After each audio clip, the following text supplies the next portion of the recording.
네, 오늘은 마가복음 강의 32번째 시간입니다. 32번째 예수님은 우리를 치유해 주십니다 라는 말씀의 제목으로요. 본문은 마가복음 6장 53절에서 56절까지의 말씀 함께 은혜 나누고자 합니다. 자, 우리가 살다 보면요, 길을 잃어버릴 때가 있어요. 그냥 도로상에 걷다가 길을 잃는 것 말고도 살다 보면 길을 잃을 때가 있어요. 인생의 좌표를. 처음 시작할 때의 마음과 동기는 그게 아니었는데 걷다 보니까 어느새 이 처음에 왜 그 일을 시작했는지, 왜 이 길에 들어섰는지를 잃어버릴 때가 있어요. 왜 이 만남이 시작됐는지. 길을 걷다 보면 다툼이 오기도 하고 때로는 이 속이 상하기도 하죠. 그래서 그 인생의 길을 걷다가 벌어지는 어떤 갈등과 문제 때문에 밤잠을 못 자는 경우들이 생길 때가 있어요. 어떻게 하든지 그 문제를 좀 풀어보려고 하는데 답이 잘 나오지 않을 때가 있는 거죠. 답답하죠, 당연히. 자, 이럴 때 뭔가 길을 잃은 것 같고 꼬여버렸다라고 생각할 때 제일 좋은 게 뭘까요? 바로 출발점에서 이걸 왜 이 걸음을 걷기 시작했는가를 돌아보는 거예요. 중간에서 이 문제만을 해결하려고 계속 묘안을 찾는 게 아니고요. 왜 이 걸음을 걷기 시작했는지를 보면 아주 명확해지는 거죠. 문제의 한가운데에서 길을 잃어버리면요, 우리도 모르게 마음이나 생각이 닫혀버려요. 그리고 심지어는 이것들이 장기간 계속되어지면 영혼이 병들어 버리는 일들을 경험합니다. 그러면 어떤 일이 벌어지냐면요, 분명히 나는 길을 걷고 있는데 나도 모르게 이런 생각을 하게 돼요. 내가 세상에서 가장 불행한 사람처럼 여겨져요. 가장 답이 없는 사람처럼 여겨지고 가장 이해받지 못하는 사람처럼 여겨질 때가 와요.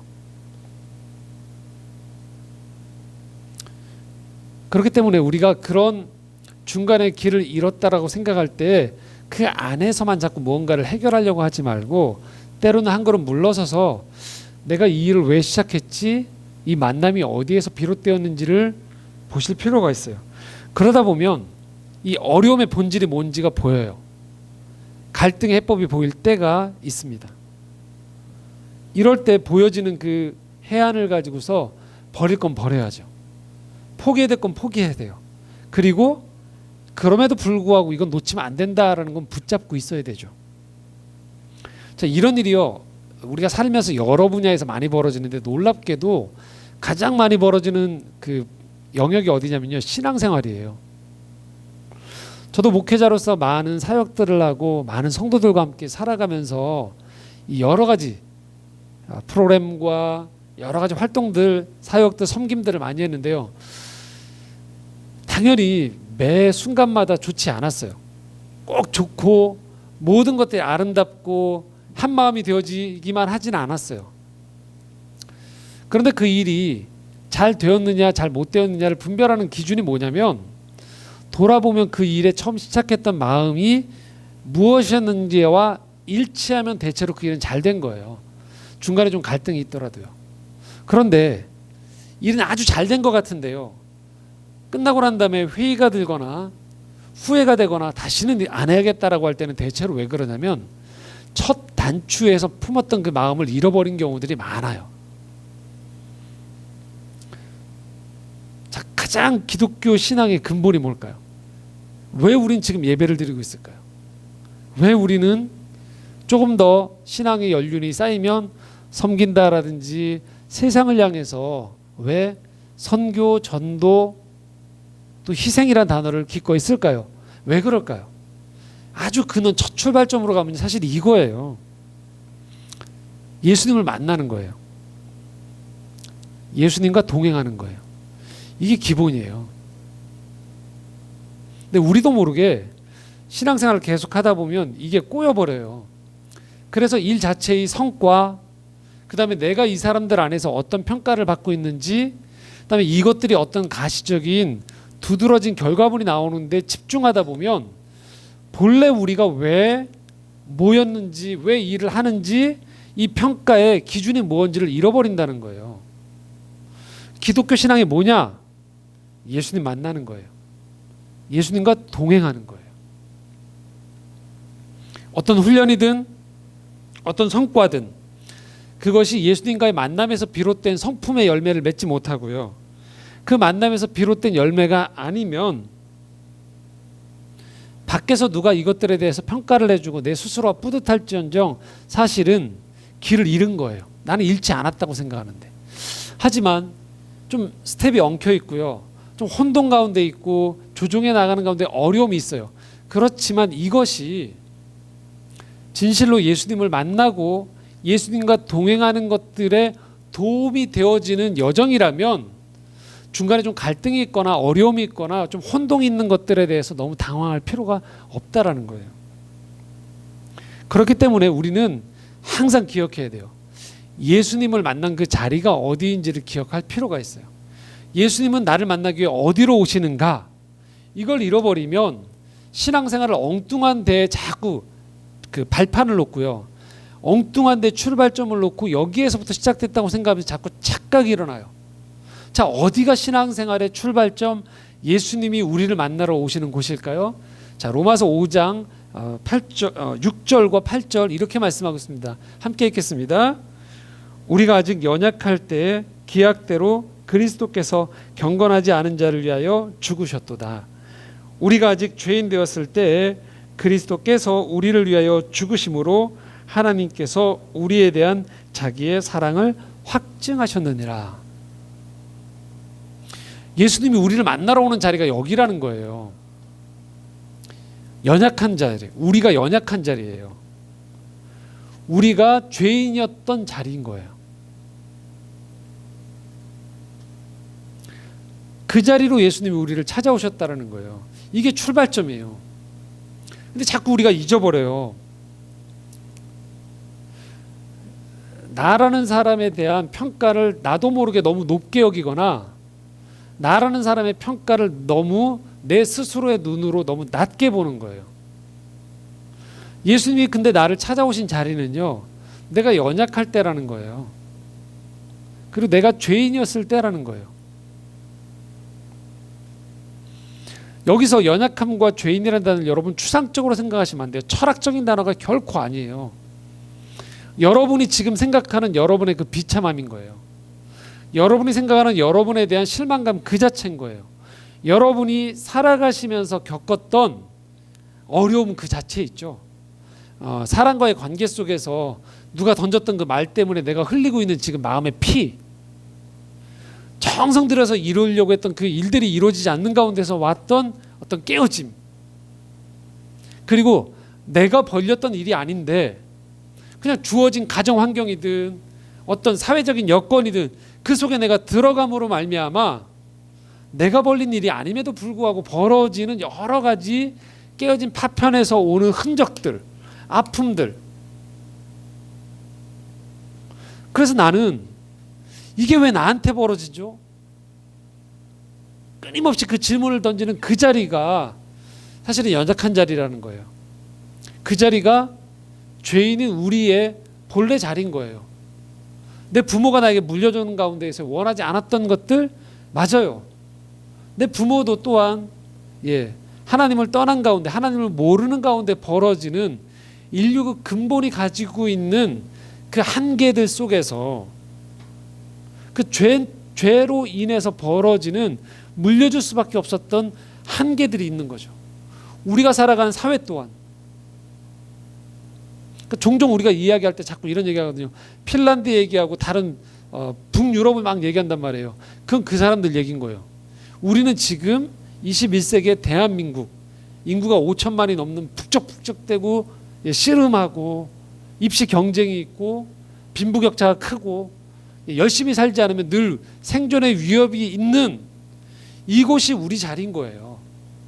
여기에서 우리가 겪으면서 벌어지는 많은 생채기들, 어려움들이 바로 예수님이 찾아오는 자리라는 거예요.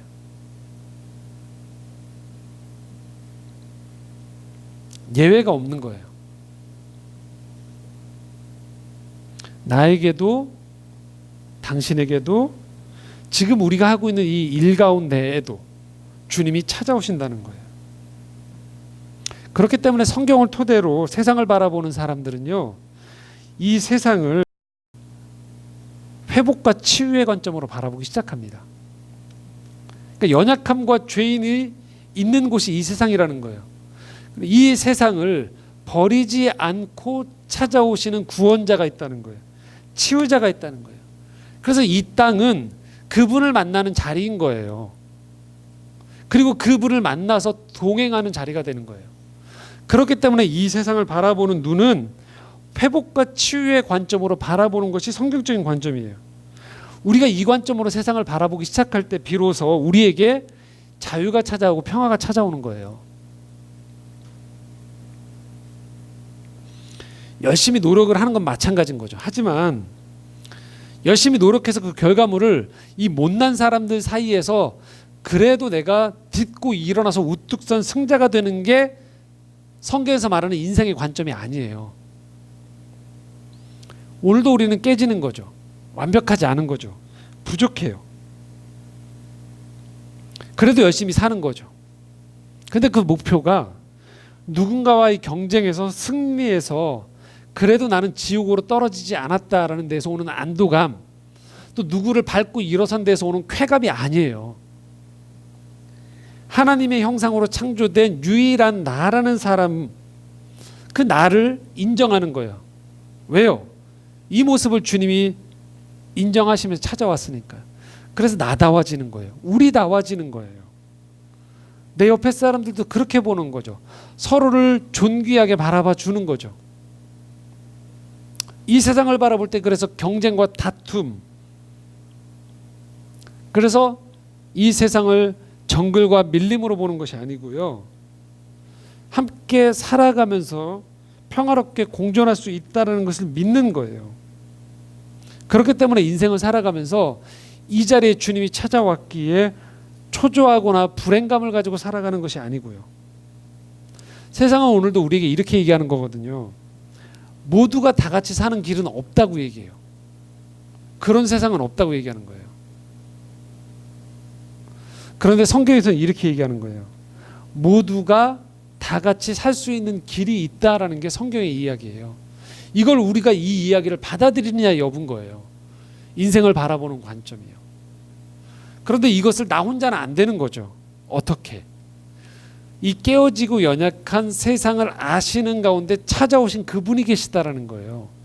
그분과 함께라면 이런 눈으로 세상을 바라볼 수 있다는 거죠. 그 눈이 누굴까요? 그렇게 바라볼 수 있도록 만드시는 분이 누굴까요? 예수 그리스도라는 거예요. 치유자 예수 그리스도. 오늘도 깨어지고 연약한 우리 삶 가운데 찾아와서요, 그것을 멸시하고 무시하고 자격을 갖추라고 요청하시는 것이 아니고 그 자리로 찾아오시는 구원자 예수 그리스도, 그분을 우리는 치유자라고 부르는 거죠. 오늘 우리가 읽었었던 본문에는 바로 이 치유자 예수 그리스도를 만나려고 달려드는 사람들을 볼 수 있어요. 53절부터 56절 말씀 한 번에 같이 읽겠습니다. 같이 읽겠습니다.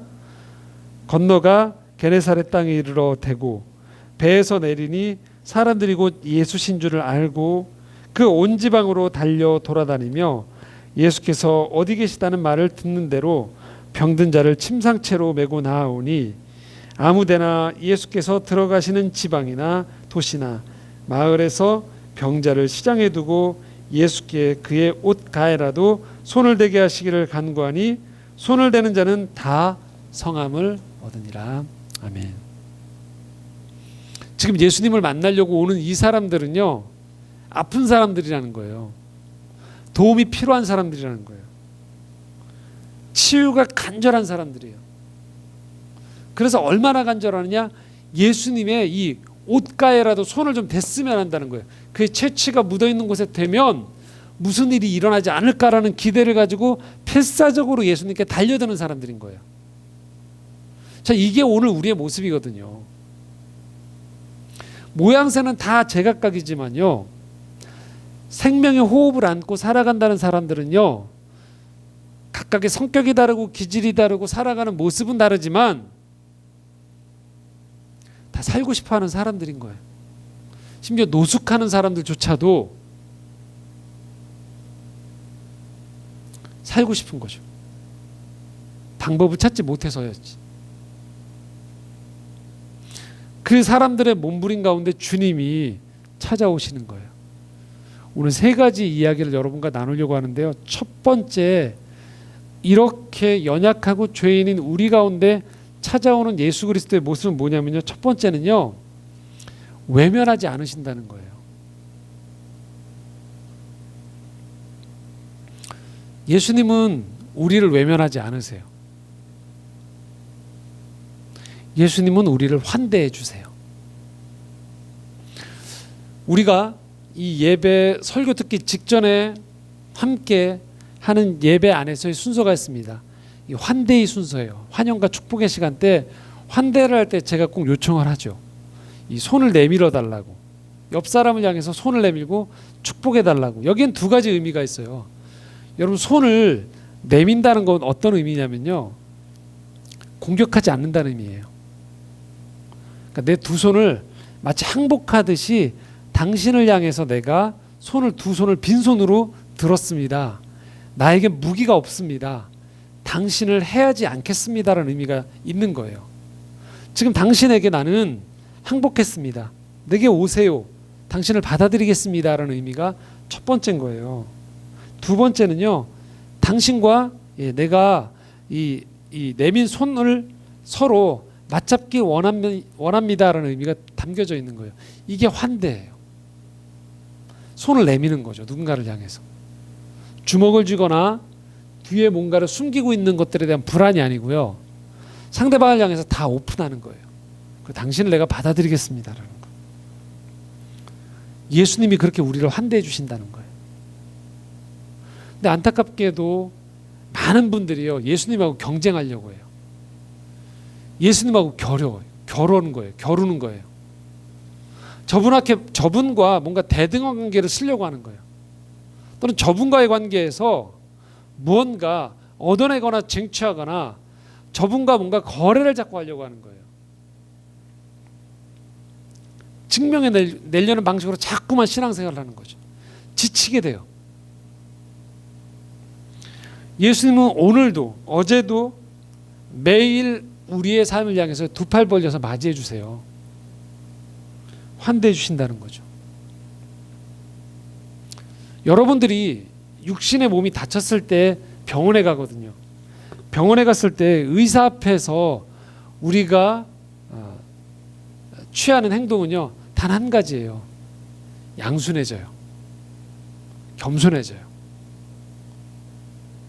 거기서 내 아픈 환부를 드러내요. 있는 그대로. 왜 그럴까요? 거기 위선을 떨 필요가 없거든요. 지금 내게 이 아픈 부위를 치료해 달라고 하고 당신이 치료할 수 있는 유일한 사람입니다. 그래서 당신께 왔습니다라는 의미가 담겨 있거든요. 내미는 거예요. 아픈 부위를요. 우리가 예수님을 만날 때 바로 이런 거라는 거예요. 우리의 영혼, 우리의 삶에 찢겨져 있고 죄로 인해서 얼룩져 있고 실망하고 있는 그 자리를 그대로 예수님 앞에 내놓는 거예요. 그분이 오늘도 나를 받아주신다는 거죠. 제가 목사이기 때문에 막 저 자신을 향해서 이래야 된다라고 얘기하면서 그렇지 못한 것들을 제 스스로가 자책하고 탓하고, 또 내가 부모인데 내가 이만큼 공부를 했는데 내가 이만큼 사람들 앞에서 어떤 사람으로 평가를 받았었는데 이 문제가 아니에요. 우리 모두는요, 매일 내가 세워놓은 계획에서 조금씩 모자라요. 내가 해놓은 성과에서 뭔가 부족함이 발견되기 마련이에요. 내가 하는 말을 통해서 모든 사람에게 다 기쁨을 주고 만족을 주고 평화를 주지만도 못해요. 정말 선의로 했음에도 불구하고 때로는 그것이 사람들에게 상처가 되기도 해요. 부모가, 친구끼리, 직장 안에서 사회생활을 하면서 상처를 주고받게 돼요. 그럴 때 우리도 우리 스스로에게 실망하기도 하고요, 자책하기도 하고, 때로는 그 상처를 털어내지 못하는 내 모습 때문에 힘들어하기도 합니다. 근데 그게 우리라는 거예요. 인생을 살아가면서 조금 더 성숙해지긴 하지만 완벽하게 성숙해지는 법은 없거든요. 그런데 오늘도 우리가 예수님을 만난다는 건 바로 이 자리에 주님이 찾아오신다는 거예요. 그래서 그리스도인은 이렇게 정의할 수 있는 거예요. 내 일이 잘 풀려서 행복한 사람이 아니에요. 나를 사람들이 인정해줘서 행복한 사람이 아니라는 거예요. 그게 나쁘다는 게 아니고요. 그것은 예수님이 없어도 가능하다라는 거예요. 그리스도인은 누구냐면요, 여기에서 출발점 있는 거예요. 예수님이 나를 받아주기 때문에 행복이 시작된다는 사람들인 거예요. 2000년 전에 예수님이 지금 이 게네사렛 호숫가에서 내리셔서 이 많은 병자들이 자기에게 달려들 때 어느 한 사람 쳐내지 않고 받아주셨던 그 주님이 오늘 우리에게 다가온다는 것, 이것이 복음인 것이죠. 시편 145편 18절, 그래서 우리에게 이렇게 말씀을 전하고 있습니다. 함께 읽겠습니다. 여호와께서는 자기에게 간구하는 모든 자, 곧 진실하게 간구하는 모든 자에게 가까이 하시는도다. 그분은 진실하게 다가오는 그를 찾고 그를 만나기 원하는 사람들에게 오늘도 가까이 다가와 주시는 분이십니다. 그분이 예수 그리스도신 거죠. 자, 두 번째, 우리가 이 예수님과의 만남에서 깨닫게 되어지는 것은요, 예수님은 우리를 치유해 줄 수 있는 능력이 있는 분이라는 거예요. 예수님은 우리를 치유할 능력이 있다. 최근에 이 한국 사회에 급격히 늘어나고 있는 프로그램이 한 가지 있어요. 명상 프로그램이에요. 마음을 돌보고 성찰하는 프로그램이 급격히 늘어나고 있어요. 이 물질 문명이 발달할수록 사람들의 마음을 채워주지를 못하거든요. 여러 가지 SNS라든지 여러 가지 유튜브나 여러 가지 것들이 발전할수록 시각적인 것들 속에 사람들이 많은 것들에 노출하면서 이 마음 한 구석에 계속 공허함이 생기거든요.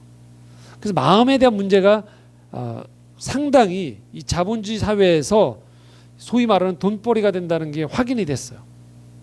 그래서 사람들은 마음에 대한 이야기를 많이 건네요. 마음을 챙긴다, 마음을 회복한다, 마음을 수련한다. 이름은 여러 가지지만 마음을 다룬다라는 거예요. 자, 그런데 이 방식들은요, 대체로 두 가지입니다. 하나는 어떤 외부의 기운을 통해서 내 마음을 돌본다는 거예요. 두 번째는요, 스스로가 마음을 가꿀 수 있도록 만든다는 거죠. 자, 여러분 생활하다 보면 그런 프로그램들을 접하시게 돼요. 자, 이게 나쁘다는 게 아니고요, 모자라다는 거예요. 부족하다는 거예요. 왜냐하면요, 마음만 깨끗해진다고 해결된 문제가 아니라는 거예요. 자, 이렇게 예를 들어 드리겠습니다. 여러분 오늘 아침에 집을 나오셨는데요, 집 앞을 문을 여는 순간에 집 앞에 쓰레기가 가득해 있는 거예요. 여러분 어떨까요? 자, 마음 챙김을 하는 내가 이 순간 집 앞에 있는 쓰레기를 보는 순간 여러분 어떻게 할까요? 우린 두 가지 방식을 접할 수 있습니다. 하나는요, 이 쓰레기가 눈에 없다고 생각을 하는 거죠. 내 마음의 평안을 누리기 위해서. 두 번째는요, 나는 이 쓰레기를 피해갈 수 있다고 생각하는 거죠. 그냥 건너뛰는 거죠. 이 두 가지를 통해서 내 마음을 지킬 수 있어요. 마음이 평안해지거든요. 쓰레기를 쓰레기로 보지 않기 때문에. 대체로의 마음의 이 방식에서 가지고 있는 것들 중에 하나는요, 내 마음의 중심을 잡도록 요청해요. 평안에 계속 집중을 해요. 어떤 상담을 할 때도 마찬가지고요. 그래서 당신이 가장 중요합니다라고 얘기하면서 마음의 평안에 초점을 맞춰요. 자, 뭐가 문제일까요? 쓰레기는요, 마음의 문제가 아니고요, 진짜로 있는 거예요. 그럼 쓰레기는 냄새가 진짜 나는 거예요. 그리고 쓰레기는 뭐 해야 될까요? 치워야죠. 마음을 챙기는 것도 중요하지만요, 내 집 앞에 쓰레기가 있으면요, 냄새가 나더라도 그것을 쓸어야 돼요. 치워야 돼요. 한 곳에 버려야 돼요. 마음이 평안해져도요, 쓰레기를 두면 악취가 그대로 있고 여전히 그 쓰레기 그 자리에 있는 거예요. 마음을 내가 수련을 하면 일시적으로 분명히 마음에 도움을 얻어요. 죽을 것 같은 마음이 정화하는 데 일정 부분 분명히 도움이 됩니다. 하지만 오늘 우리가 사는 세상은요, 쓰레기가 너무 많아요. 얽혀 있는 게 많아요. 지나다니다 보면요, 정돈되어 있지 않은 마치 공사장에 튀어나온 철거물 같은 것들이 여기저기에 많아서요, 정말로 잘못 지나다니다 보면요, 아니 조심해도 부딪히게 돼 있어요. 찢기게 돼 있어요. 상처를 입게 돼 있어요. 그래서 그로 인해서 서로 간에 많은 피를 흘리며 살아가게 돼 있어요. 왜 그럴까요? 분명히 악이 존재하고 죄가 존재하기 때문에 그래요. 나 혼자만 착한 마음을 품는다고 해결될 문제가 아닌 경우들이 많다는 거예요.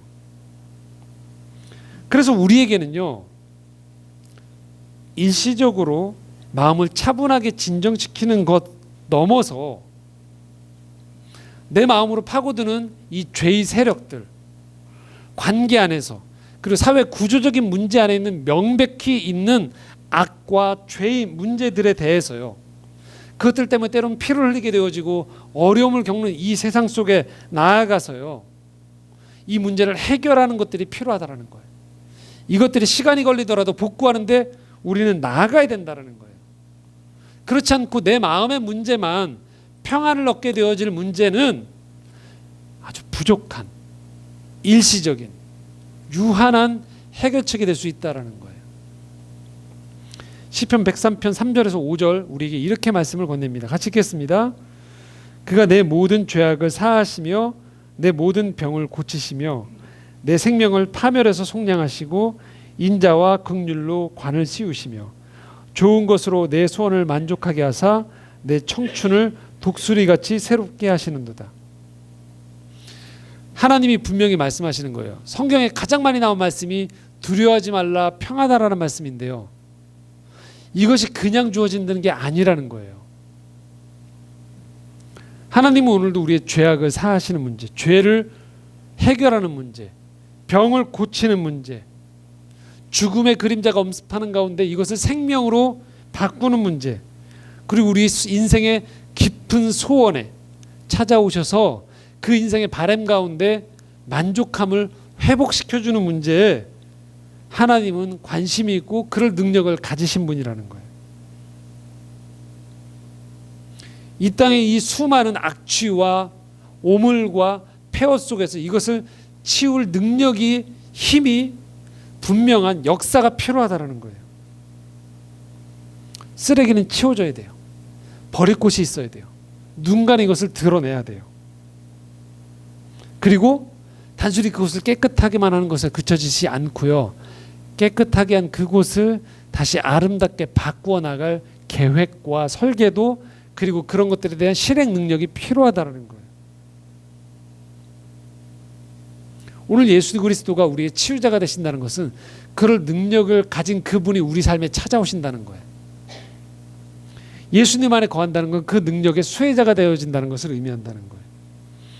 옷가에 손을 대기만 해도 다 나음을 입었도다라고 오늘 말씀에 이야기하고 있어요. 바로 이겁니다. 예수님을 믿는다는 건 뭐냐면요, 바로 이 죄와 인간의 악의 문제 속에서 신음하는 우리 가운데 찾아오신 그분의 능력이 내 삶 가운데에서도 해당되어진다는 거예요. 자, 누군가에는요, 여러분, 이 사건이 황당한 사건이 될 수 있어요.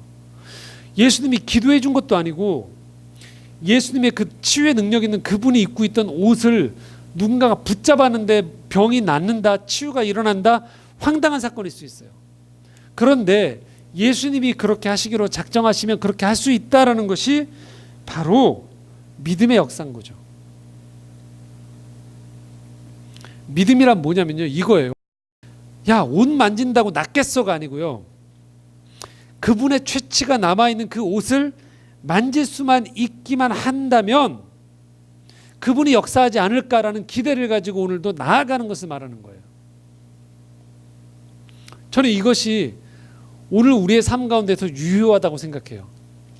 이 땅을 살아가면서 우리가 만나는 교회, 예배, 성경 읽기, 기도하는 것, 마치 예수님의 옷자락을 만지는 것과 똑같거든요. 누군가는 이렇게 얘기하는 거예요. 교회를 보면서, 야, 교회를 보니까 교회 안 다니는 우리랑 똑같아. 다 죄인들이야. 다 이기적이야. 다 자기 살기 바쁜 사람들 똑같더라. 예, 눈으로 보면 똑같은 거죠.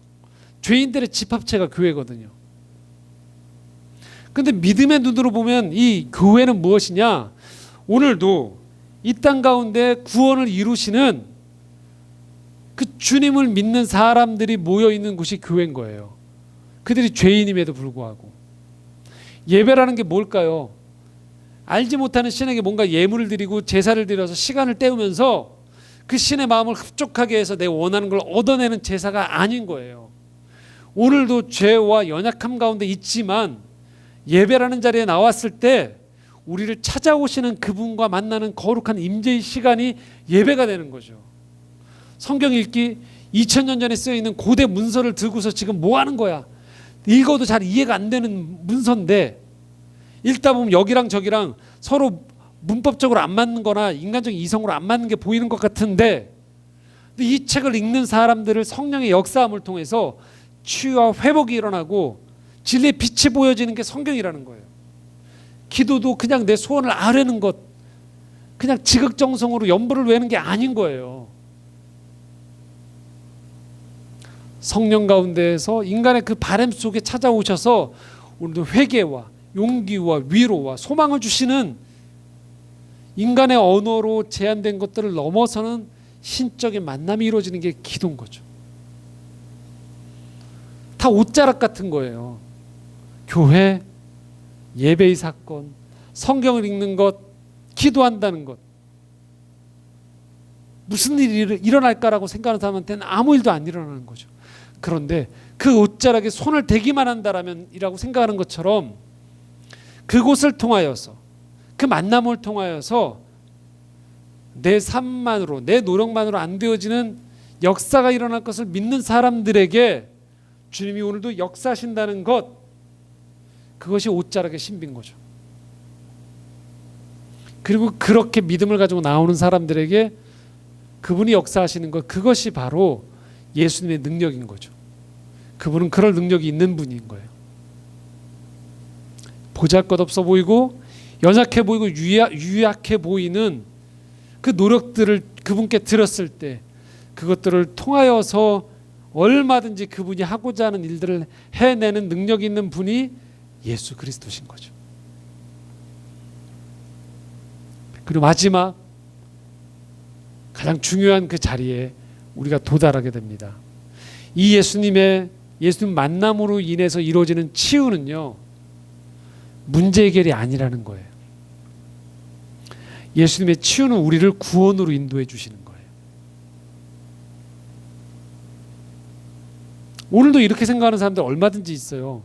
예수 믿는다는 것 그냥 단순히 문제 해결 받는 거다. 사업이 잘 되는 거다. 내가 아픈 병이 있었는데 그게 싹 말끔하게 낫는 거다. 그런 방식으로 예수를 믿는 거죠.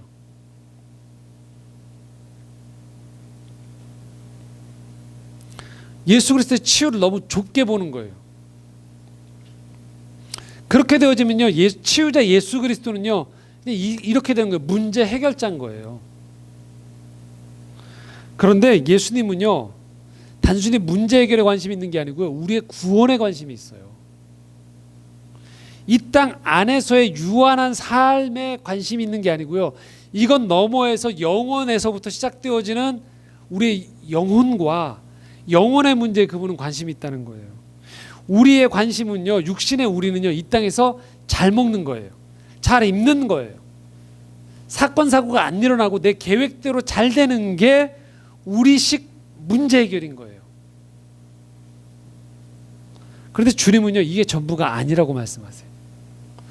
눈에 보이는 것 너머의 세계가 있고요, 이 땅 안에서 유한한 시간을 넘어서는 영혼의 차원이 있음을 알려주시고요, 이 땅 안에서의 문제가 그래서 문제 해결의 방식을 넘어서는 회복과 그분 안에서의 완성이 놓여져 있음을 우리에게 보여주시는 거예요.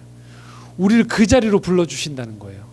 치유의 예수님을 만난다는 것은 그 만남이 우리 가운데 찾아온다는 거예요. 그래서 예수님의 치유를 경험한다는 건 이거예요. 아, 천국이 있구나. 하나님 나라가 있구나라는 걸 알게 되는 거예요. 그리고 그 세계 속에서 영원한 치유가 있음을 알게 되는 거죠. 그래서 예수님의 치유를 경험한 사람들은요, 반드시 삶에 들어오는 현상 하나가 있어요. 그것은 소망을 갖게 되는 거예요. 문제가 해결이 안 되는 것들에 대한 조급증이 아니고요. 문제가 해결이 안 되어질 수 있어요. 얼마든지 내 방식대로. 그런데 그 속에서도 내 안에 소망이 일어나고 있음을 보게 되는 거예요. 내 생각을 넘어서는 그분의 일하심이 있을 것들에 대한 기대를 갖는 거죠. 여전히 아픈 거예요. 해결은 안 됐는데. 또는 계속 해결이 안 될 수도 있어요. 그런데도 불구하고 넘어서의 천국에서부터 오는 영원한 치유가 있음을 믿는 거예요. 작가 한 사람을 소개시키려고 하는데요. 사라 영이라는 작가예요. 3대째 일본 선교사인 남편과 함께 일본에서 교회를 개척하셨어요. 선교사역을 했어요. 자, 여기까지만 얘기하면 여러분들 이런 생각할 수 있어요. 뭐 그렇지, 남편 잘 만나서 집안 3대가 선교사였던 집안에 가서 일본에 선교를 했네. 뭐가 문제야? 하나님 다 책임져 주시겠네. 믿는 거 하나도 어려움 없고 선교사역했으니까 이 여인의 삶은 그냥 축복하시겠네.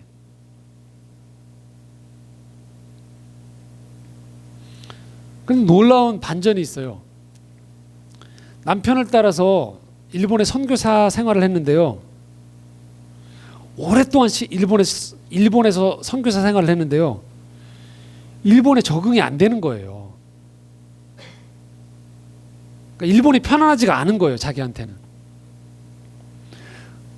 마음이 안 편한데 거기에 건강이 악화가 되는 거예요. 수술을 4번을 해요. 그리고 2001년에 호주로 이전을 해요. 그런데 이곳에서 2달 만에 이 독감 비슷한 증세가 찾아와서 알아눕기 시작했는데 이게 회복이 안 되는 거예요. 병원에 갔더니 만성피로 증후군이라는 거를 진단을 받게 돼요. 계속 피곤한 거예요. 몇 년이 그 병명을 가지고 계속 살아가는 거죠. 7년 뒤에 2008년에 지인들로부터요, 혹시 라임병이 아니라는 얘기를 들어요. 이 라임병이 뭐냐면 이게 진드기에 물려서 세균에 감염되는 건데 제2의 에이즈라고 불리는 거예요. 그리고 심각한 현기증으로 뇌종양처럼 갑자기 쓰러지는 일이 계속 발생해요. 그러면서 이 사라 영이요, 9년 전에 이 생각이 떠오른 거예요. 호주에 있을 때, 미국에 있을 때 이 부모님과 살면서 자기가 진드기한테 40-50번 이상을 물렸던 경험이 깨닫게 된 거예요. 아, 그때 그랬지라는 생각이 났어요. 근데 문제가 뭐냐면 호주에 가는데 호주에 살고 있는데 호주에 이 병을 치료할 사람이 없는 거예요. 그래서 막 찾아봤더니 미국에 있는 거예요. 이 치료를 할 수 있는 사람이. 그래서 비행기를 타고 미국으로 건너갔어요. 도착한 첫날, 이 여성이 제일 싫어하는 게 휠체어 타는 건데 휠체어를 타고 도착해서 도착한 첫날부터요, 42번의 혈압 검사를 받기 시작하고 뇌 검사를 받는 거예요. 그리고 진단을 받게 되는 거예요. 이 라임병과 비슷한데요. 저는 이 병 이름을 처음 들었어요. 바르토넬라증이라는 진단을 받아요. 몇 달에 한 번씩 병원을 방문해야 되는 거예요. 치료를 받으려면요 12주가 걸리는데, 한 번 치료를 받을 때 새벽 6시 45분에 병원에 도착해야 돼요. 그리고서 내내 온갖 치료를 받고 오후에 다시 병원에 방문해야 되는 거예요. 이거 12주 동안 하고 있는 거예요. 그런 와중에 또 병이 발생해요. 이 병도 전 처음 들어봤어요. 바베시아중이라는.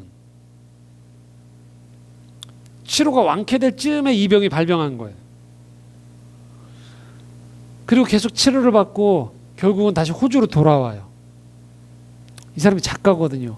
글을 쓰고 있는데 이번에는요, 브레인 포그라는 뇌에 안개가 끼는 것 같은 증상이 발견해져요. 생각이 안 나는 거예요. 머리가 혼란스러워지는 거예요. 다시 병원에 갔어요. 검사를 해봤어요. 이 병도 전 처음 들었어요. 원발성 부갑상선 기능 항진증. 4개의 부갑상선 중에 하나에 양성 종양이 생겨서 이걸 제거해야 되는 거예요. 여러분 어떠세요? 그런데 이 사라영이라는 이 작가가요, 고백하는 하나님이 어떤 하나님이냐면요, 치유의 하나님이에요. 이렇게 얘기했죠. 이게 무슨 치유냐고. 근데 사라영은 자신의 책에서 이렇게 고백합니다. 여전히 많은 증상으로 힘겨운 상태였지만 예수님께 집중하여 글쓰기를 계속할 때 그분 안에 있는 소망의 빛이 더욱더 밝아졌다는 거예요. 그분 안에 있는 소망의 빛이 더욱더 밝아졌다. 여러분, 이 고백은요, 이 땅 안에서의 문제 해결 방식의 치유함을 경험하는 계산으로는 고백할 수 없는 고백인 거예요.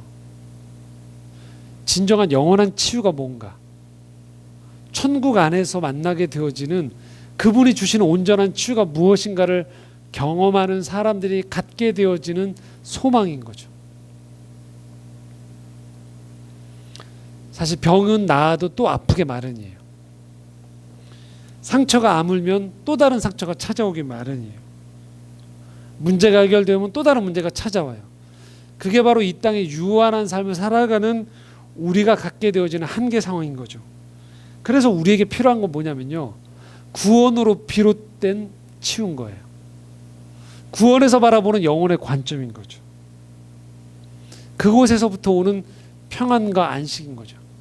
비록 어떤 문제들은요, 이 땅에서 해결이 안 되는 면들이 있을 수 있어요.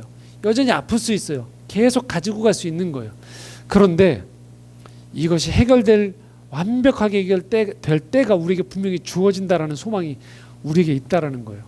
또 이것들이 해결되어지지 않음에도 불구하고 이 땅에서 나는 넉넉하게 살아갈 힘과 위로를 그분이 주신다는 것들을 발견해낸다는 것이죠.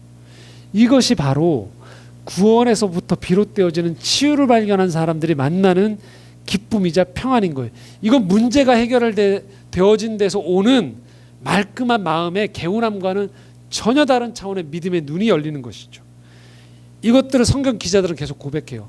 고린도후서 4장 16절에 18절 사도 바울이 이렇게 고백합니다. 함께 읽겠습니다. 그러므로 우리가 낙심하지 아니하노니 우리의 겉사람은 낡아지나 우리의 속사람은 날로 새로워지도다. 우리가 잠시 받는 환난에 경한 것이 지극히 크고 영원한 영광에 중한 것을 우리에게 이루게 함이니 우리가 주목하는 것은 보이는 것이 아니요 보이지 않는 것이니 보이는 것은 잠깐이요 보이지 않는 것은 영원함이라. 여러분, 이 고백을 하고 있는 사도 바울이 사실은 하나님께 제일 간절하게 기도했던 게 있거든요. 이 사람 몸이 많이 아팠어요. 근데 이 사람이 많은 사람을 치유했단 말이에요. 기도를 통하여서. 그래서 선교 여행 중에 이 사람을 사람들이 신으로 막 추앙하려고 했을 정도로 치유의 능력이 많았던 사람이에요. 근데 정작 자기의 병은 안 고쳐지는 거예요. 그런데 그가 지금 뭐라고 고백하냐면요, 낙심하지 않는데요. 하나님을 향해서 하나님이 이러시깁니까? 라는 게 아니에요. 아, 이건 안 고쳐지는 부분인가 구나라는 것들을 받아들이면서 겉사람 너머의 속사람의 비전을 보기 시작하는 거예요. 유한한 이 땅의 것들을 넘어서는 영원한 것들이 있음을 보게 되는 거예요. 그래서 보이는 것 너머에 보이지 않는 것들의 가치가 이 땅 살아가면서도 나에게 오는구나라는 것들을 만난 거예요. 여전히 몸은 아픈 거죠. 그런데 기뻐할 수 있는 거예요. 여전히 문제는, 내가 생각하는 문제는 해결이 안 돼요. 그런데 구원이 임하는 것들을 발견한 거예요. 그럴 때 우리 내면의 고백이 이것들이 찾아오기 시작해. 영혼에서부터요. 이런 고백인 거예요. 주님이 이거면 됐습니다. 전에 치유 하나님을 만나지 못했을 때는요, 반드시 이 문제가 해결되어졌어야 돼요. 이게 해결이 안 되면 난 불행한 사람인 거예요.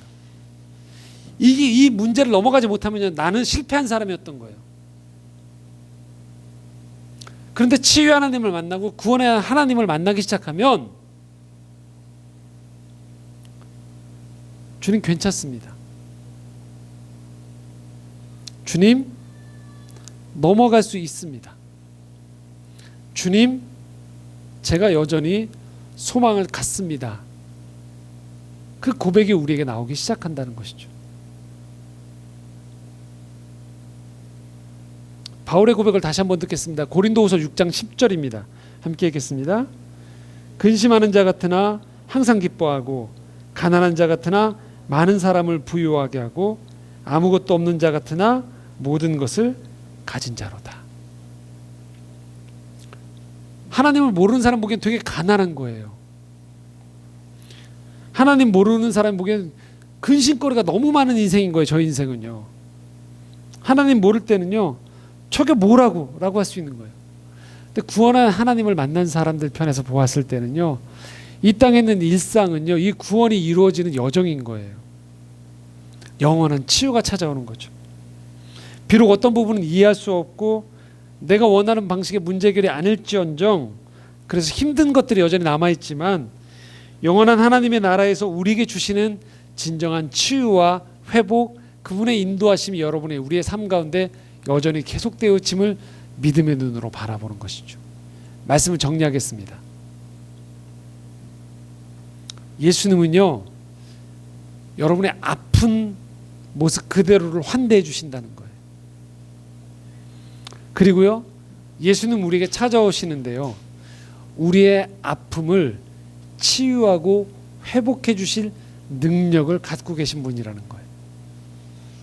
그리고 그분은요, 우리를 치유의 손길로 잡아주시면서요, 단순히 내 문제 자체에서 해결되어지는 것을 넘어서는 구원과 영원한 안식으로, 영원한 회복으로 우리를 초대해 주고 있다는 겁니다. 그래서 우리는 오늘도 이 땅 살아가는 가운데 그분을 찬양할 수 있는 거예요. 그분 안에서 감사할 수 있고, 그분 안에서 기뻐할 수 있고, 그분 안에서 소망을 가질 수 있게 되어지는 것입니다. 그것이 바로 우리를 치유하신 예수 그리스도를 만난 사람들이 누릴 수 있는 이 땅 안에서의 선물인 것입니다. 함께 기도하겠습니다.